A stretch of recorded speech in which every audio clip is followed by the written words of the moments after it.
Standard 12th, Subject Commerce, Chapter 1, Nature and Significance of Management. Open your textbook, page number 3.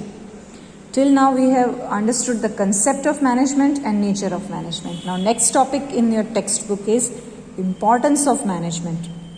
It will be clear to you from the following points. The first point is necessary in every field. As you know, students, management is not necessary only in business. It is necessary in every field.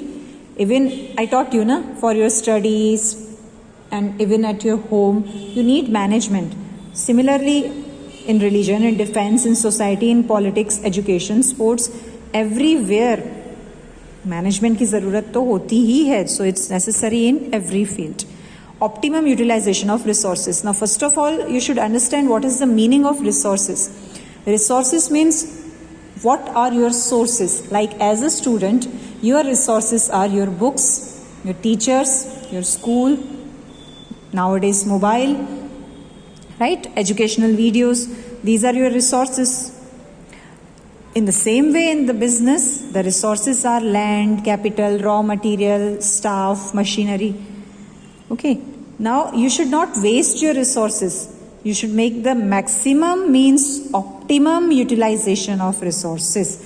And that is only and only possible through management. अगर proper management नहीं होगा तो wastage होगी, और management के साथ करोगे तो optimum utilization होगा. Third benefit is accomplishment of objective. Whatever is your objective, your target. Like your target is to achieve good result. In the same way in business, the objective is to achieve good profit.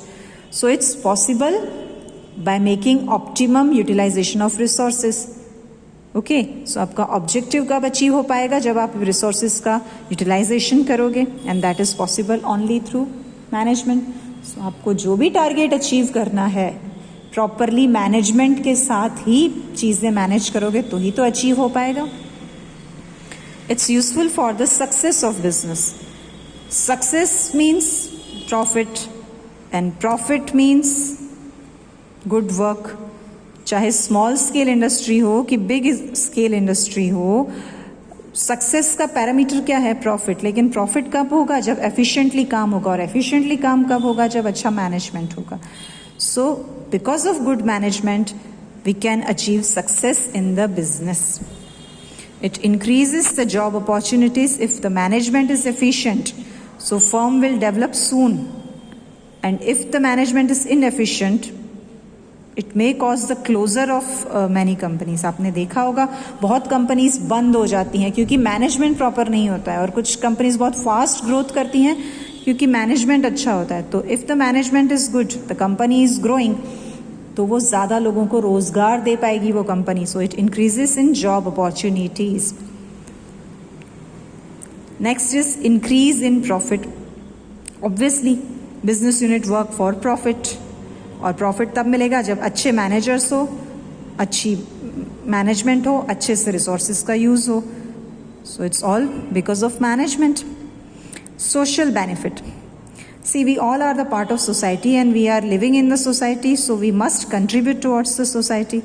So even in business management works for the favour of society.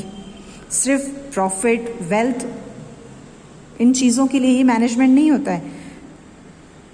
Management का मतलब society को भी कुछ return करना है.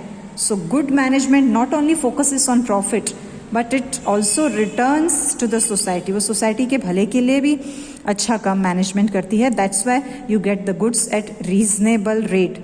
This is our welfare, right. और कुछ companies को आपने देखा होगा, स्कूल्स खुलवाती हैं, कॉलेजेस, गार्डन्स, हॉस्पिटल्स खुलवाती हैं. So they are, because of their good management, they are able to give social benefit to the society. And national motive, obviously when management is making the maximum utilization of resources, तो हर resource अच्छे से use होगा, and उससे production अच्छा होगा, economical होगा, और as a result देखो हर कंपनी अच्छे मैनेजमेंट से सक्सेसफुल होगी तो अल्टीमेटली फ़ायदा किसका होगा? हमारे देश का. So national benefit is also there. Got it?